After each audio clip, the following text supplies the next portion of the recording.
Hello friends, welcome back to my channel. आप सब कैसे हो? उम्मीद है आप सब एकदम स्वस्थ रहोगे। आज का मेरा टॉपिक हर एक औरत के लिए बहुत ज़रूरी है।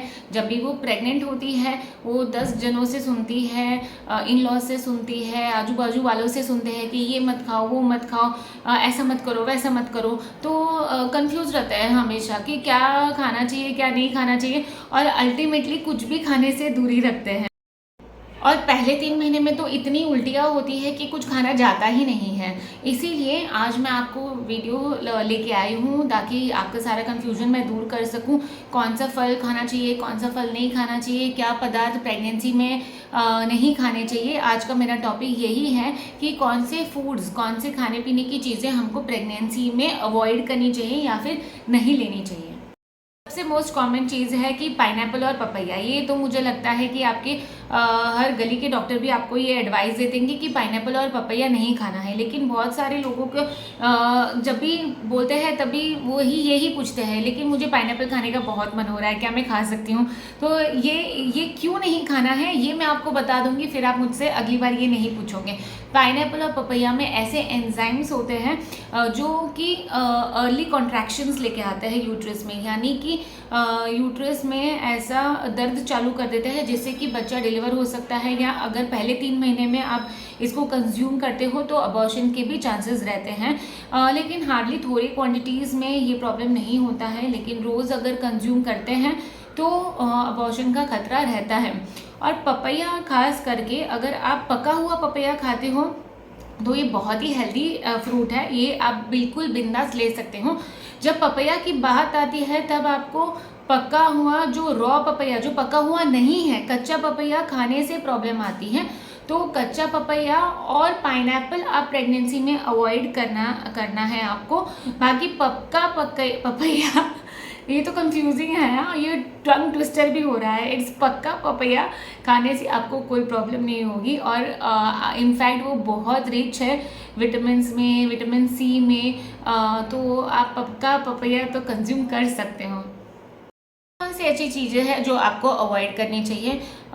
दूध जो है वो आपको कच्चा दूध नहीं लेना है, दूध को हमेशा उबाल के पीना है, क्योंकि कोई भी कच्ची चीज़ आप कंज्यूम करोगे तो उसमें बैक्टीरियाज रहते हैं जो कि प्रेगनेंसी में हार्मफुल हो सकते हैं। इसलिए दूध वगैरह आपको अवॉइड करना चाहिए, कच्चा दूध आपको अवॉइड करना चाहिए। वैसे ही अगर आप कच्चे फल भी लेते हो, या जो फल पके हुए नहीं हैं, या वेजिटेबल्स जो भी है, जो कच्ची चीज़ें हैं, वो रॉ चीज़ें, रॉ वेजिटेबल्स आपको अवॉइड करनी हैं। या फल आप घर पे लेके आओ, वॉश करके अच्छे से धुल के खाओ तो वो सही रहेगा। बाकी कच्चे फल ही तुरंत ही पेड़ से तोड़ के खा लो, ऐसी वाली चीज़ें आप प्रेगनेंसी में ना करें तो ही बेहतर है। आपके डॉक्टर्स आपको बताए होंगे कि प्रेगनेंसी में ज़्यादा तीखा मसाला, ज़्यादा तला हुआ खाना तो बिल्कुल अवॉइड करना चाहिए। प्रेगनेंसी एक हाइपर एसिडिटी स्टेट है, यानी कि प्रेगनेंसी पर से होने की वजह से आपको पहले से ही एसिडिटी होने की पॉसिबिलिटी है, और अगर आप ये सब का सेवन करते हो तो आपकी एसिडिटी प्रेगनेंसी में और बढ़ सकती है। खास करके पहले 3 महीने में ये ऑयली मसालेदार चीज़ें आपको अवॉइड करनी चाहिए, क्योंकि इससे आपको पहले 3 महीनों में वॉमिटिंग के भी चांसेस बढ़ जाते हैं। तो ऑयली, तीखी, मसालेदार चीज़ें, बाहर का जंक फूड, ये सब तो आपको बिल्कुल अवॉइड करना चाहिए। ऑल्सो जो जैसे जब भी मैं बताती हूँ कि आपको कोई कच्ची चीज़ नहीं खानी है, ये जो रॉ अंडे होते हैं इस पर भी लागू होती है। जो अंडे पके हुए नहीं हैं ये भी आपको अवॉइड करने चाहिए।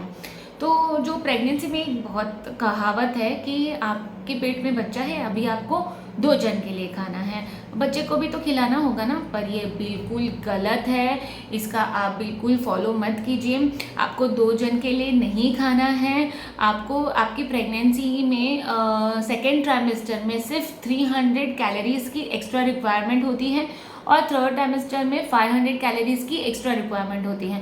यानी अगर आपका normal calorie intake around 2000 calories है तो प्रेगनेंसी में आपकी कैलोरी रिक्वायरमेंट डबल नहीं होती है, बल्कि जस्ट 15 to 20% आपकी कैलोरी रिक्वायरमेंट बढ़ सकती है। तो आपको 2 जन के लिए खाना नहीं खाना है। ऑल्सो जब भी आप खाना खाने बैठो तब आपको बहुत सारा खाना एक साथ नहीं खाना है, आपको थोड़ा थोड़ा करके 2-2 घंटे में खाना खाना है। अभी थोड़ा सा खाया, फिर 2 घंटे बाद थोड़ा सा खाया, तो इसको हम स्मॉल फ्रीक्वेंट मील्स बोलते हैं। बहुत ज़्यादा खाना एक साथ नहीं खाना है और थोड़ा थोड़ा खाना थोड़ी थोड़ी देर में छोड़ के खाना है। और एक और बात, बहुत ज़्यादा लंबे समय तक भी भूखे पेट रहने को हम अवॉइड करते हैं, यानी बहुत लंबे समय तक उपवास नहीं रखना है, फास्ट नहीं रखना है। इससे भी एसिडिटी बढ़ सकती है और उल्टियाँ चालू हो सकती हैं और डिहाइड्रेशन हो सकता है, बच्चे को अंदर प्रॉब्लम हो सकता है। और इंडिया में तो ऐसे कम लेडीज़ होंगे जो स्मोकिंग और अल्कोहल लेते होंगे। अगर आप रेगुलर बेसिस पे स्मोक कर रहे हो या फिर दारू का सेवन कर रहे हो तो वो आपको थोड़ा कम करना है। ऑल्सो बहुत ही रूरल एरिया में या आजकल भी दिखते हैं लेडीज़ लोग तंबाकू या मिश्री लगाते हुए, तो अगर आप उसका सेवन कर रहे हैं तो आपको वो प्रेगनेंसी में आपको उससे दूर रखना है, आपको दूर रहना है, क्योंकि इससे बच्चे की ग्रोथ अफेक्ट हो सकती है। और ख़ास करके बेबीज़ जो होते हैं वो एकदम कम वजन के पैदा होते हैं, बहुत आयुजियार बेबीज़ हम बोलते हैं। बच्चे का ग्रोथ ही रुक जाता है, ग्रोथ रिटार्डेशन हो जाता है ऐसे केसेस में। तो अगर आप इन सब चीज़ों का सेवन कर रहे हैं, कोई भी फॉर्म ऑफ टबैको का सेवन कर रहे हैं, तो आपको ये अवॉइड करना चाहिए। अगर आप नॉन वेजिटेरियन है तो आपको पहले तो मैंने बताया है कि रॉ अंडे अवॉइड करने हैं, वैसे ही आपको रॉ मीट भी अवॉइड करना है। कोई भी चीज़ बिना पकाए आपको खानी नहीं है, क्योंकि खाना पकाने से ही जो बैक्टीरिया होते हैं वो मर सकते हैं और आप उन कोई बड़ी बीमारियों से बच सकते हो। तो प्लीज़ कोई भी रॉ चीज़ खाइए मत और उसको अवॉइड कीजिए। सेकेंडली नॉन वेज की बात आती है तो जो फिशेज़ रहते हैं, जो आप मच्छी खाते हो, वो बहुत सारी मच्छियों में मर्क्यूरी के कंटेंट बहुत ज़्यादा होते हैं जो कि प्रेगनेंसी को हार्मफुल होते हैं। तो ऐसी फिशेज़ जिसमें ज़्यादा मर्क्यूरी का कंटेंट है, जैसे शार्क, टोना, तो इन सबको आपको अवॉइड करना चाहिए।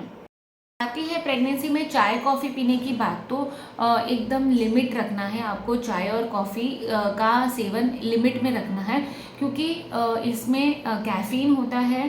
कैफ़ीन बेबी के ग्रोथ को अगेन हैम्पर करता है, बेबी के ग्रोथ में थोड़ी डीले पैदा करता है। इसीलिए आपको दिन में 2 से 3 कप से ज़्यादा चाय या कॉफ़ी नहीं लेना चाहिए। खास करके कॉफ़ी में कैफ़ीन इंटेक बहुत ज़्यादा होता है, इसीलिए आपको कॉफ़ी के सेवन में नियंत्रण रखना है।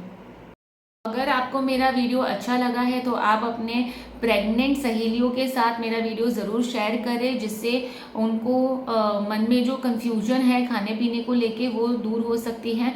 अगर आपने मेरा वीडियो सही से नहीं देखा है तो आप पेन और पेपर लेके बैठिए और इन सारे पॉइंट्स को लिख लीजिए और अपने फ्रिज के ऊपर चिपका दीजिए, ताकि हर बार आप अपना फ्रिज खोलो कुछ खाने के लिए तो आपको मेरे पॉइंट्स याद आ सकें। और अगर आपको मेरा वीडियो अच्छा लगा है तो आप मेरे वीडियो को लाइक कर दीजिए, और अब तक आपने मेरे चैनल को सब्सक्राइब नहीं किया है तो मेरे चैनल को सब्सक्राइब कर दीजिए, ताकि मैं मोटिवेटेड रहूं आपके लिए और बेहतर वीडियोस बनाने के लिए। Thank you.